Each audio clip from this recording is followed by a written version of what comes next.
Whitmer kidnapping case. You may remember that story. It's from the fall of 2020. You may even have followed it a little bit and heard how it ended. So it seemed like a terrorism plot was in fact a setup by the government to make a group of ordinary people in Michigan look like terrifying right-wing extremists, those violent white nationalists Joe Biden is always mumbling about. Well, it turns out there aren't enough of those people in real life. They're pretty rare, actually. It's not a very racist country, despite what they tell you. So the Justice Department had to go create some, and they did. And that's not just our opinion, that was the finding of a federal jury in Michigan. So it's a shocking story, really. But the details of that story are even worse than that. They are beyond belief, and we'll tell you what they are in just a minute. But first, to set the scene, here is Gretchen Whitmer herself, governor of Michigan, announcing that she was the intended target of a terrorism plot. This is from October 8th, 2020. Earlier today, Attorney General Dana Nessel was joined by officials from the Department of Justice and the FBI to announce state and federal charges against 13 members of 2 militia groups who were preparing to kidnap and possibly kill me. If you break the law or conspire to commit heinous acts of violence against anyone, we will find you, we will hold you accountable, and we will bring you to justice. Oh, we'll bring you to justice. I'm so important that militia groups have organized to take me out. What a self-aggrandizing description. But the last thing she said, we'll bring you to justice, well, they actually tried to do that. They had a trial and then a retrial. And thanks to that, we have testimony and cross-examination that reveals what actually happened, how the FBI engineered this plot. Now, most of the media are paying zero attention to this. Julie Kelly of American Greatness has actually covered it. We're grateful to her for what she's found. So here's the outline. In early 2020, a 35-year-old Army veteran called Dan Chappell, nicknamed Big Dan, was working as a contractor for the U.S. Postal Service. He drove delivery trucks. He was scrolling Facebook one night, and Chappell says he found a pro-Second Amendment group called Wolverine Watchmen. He says he just happened upon it. So Chappell testified that he was concerned by the group's criticism of law enforcement. So he went to a police officer friend of his and asked for advice. None of the messages within the group violated any law, but somehow within a week, Chappell wound up connected to the FBI, to several FBI agents, including a special agent called Jason Chambers. Now, we learned through testimony in the trial this week why Chambers was interested in the case. It turns out that Chambers, in violation of FBI policy, was running a side hustle. He just incorporated a security firm called EXE Intel, and he saw his work on the Whitmer case as a way to promote his own business. We know that because throughout 2020, someone affiliated with his business, their Twitter account, repeatedly tweeted non-public information about the kidnapping case that Dan Chappell was building for the FBI. So it's not surprising, given the built-in incentives here, which were against policy once again, that Chambers appeared to do everything he could to make sure the investigation went according to plan. Now, no investigation can go according to plan because there shouldn't be a plan. An investigation is the process of finding out what happened. An investigation is not the process of orchestrating things to happen. But that's exactly what this became. In all, the FBI, with Chambers as the handler, paid Chappell, Big Dan, more than $60,000 in the course of just a few months. Today, Chappell testified that he made more money working for the FBI in 7 months than he did working for the United States Postal Service over the course of an entire year. So there's a lot of money moving from the FBI, the Federal Treasury, to this informant. So the FBI told Chappell that in exchange for all of that money, he needed to start assembling a group of right-wing extremists for the FBI to prosecute. They made the whole thing up. And he did that with the FBI's help. Within a few weeks, the FBI created a new Facebook group called Patriot 3%ers.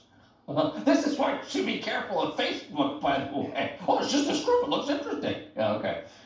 So Chappell and several members of that group then attended a protest at the Michigan State Capitol.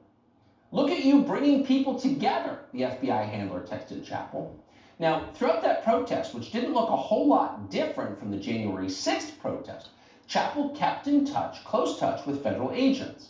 He informed the feds that a 37-year-old man called Adam Fox was at the state capitol during the protest. Now, Adam Fox was got to be one of the least powerful people in our society.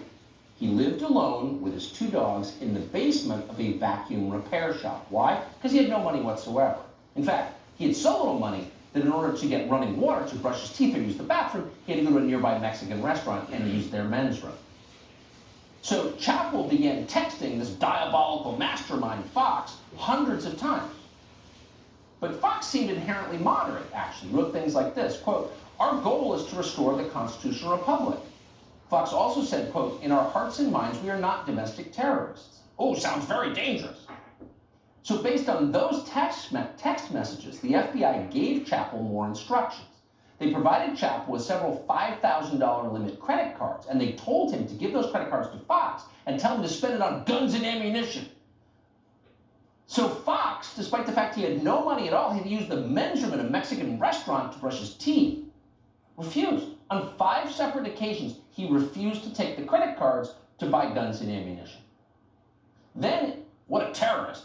Then in July of 2020, Chappell suggested that Fox and others fire rounds into the governor's mansion as well as at her cottage. But the alleged plotters, including Adam Fox, again refused. They didn't want to hurt the governor. Ultimately, in August of 2020, the group started to splinter. Chappell and other informants were instructed to keep the group together. No! Keep it together! Keep the threat real! So they introduced another undercover agent who pretended to be an explosives expert. He showed the group a video of a bomb that blew up a vehicle to prove he knew what he was doing. Where'd that video come from? Oh, it was made by the FBI. Is this shaking your confidence a little bit? These details are real, by the way. They came out of trial. Then the Bureau recruited a convicted felon and a longtime FBI informant called Stephen Robson to introduce a new idea to Fox as well as to Barry Croft. This time, the idea was to kidnap Gretchen Whitmer. Robson, with the FBI's money, organized several events, including a national militia conference in Ohio, training in Wisconsin, and a meeting in Delaware. FBI orchestrating all of this. On July 18th, 2020, at one such militia meeting, again, organized by the FBI, when they said, oh, right-wing extremists. In this case, they created them.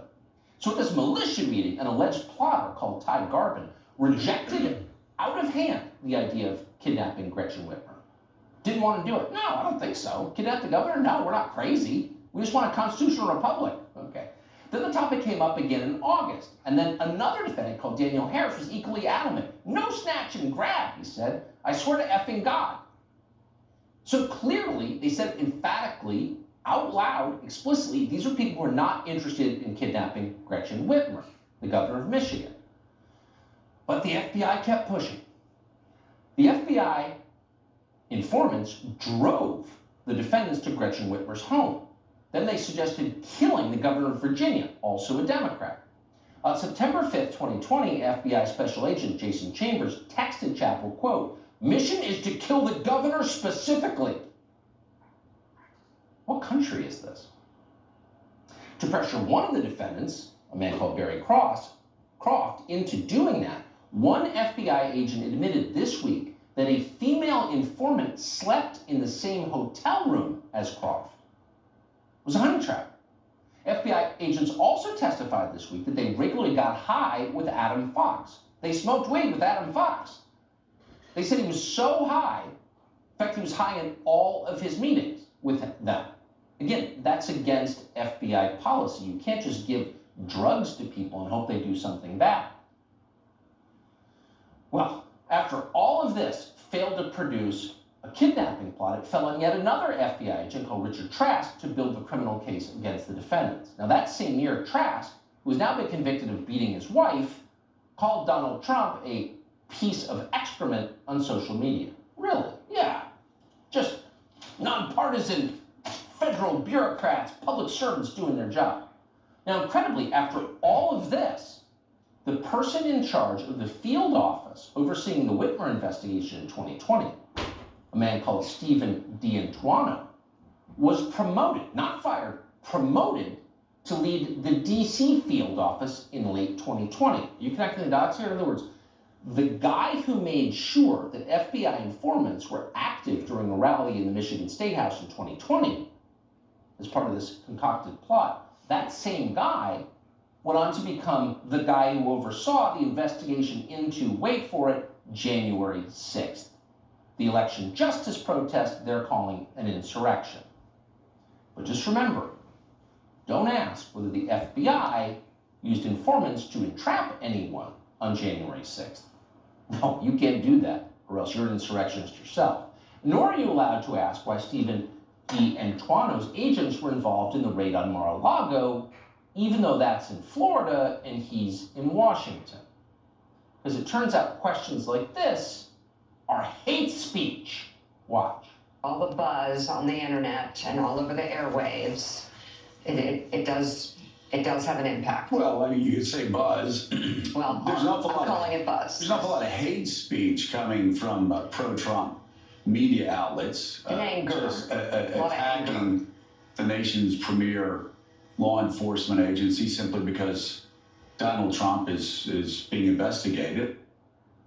Oh, it's hate speech. Now, if there's one thing we know about hate speech, is that it's not protected by the First Amendment. You've read that part of the Constitution where it says you can say whatever you want as long as MSNBC doesn't designate the words hate speech.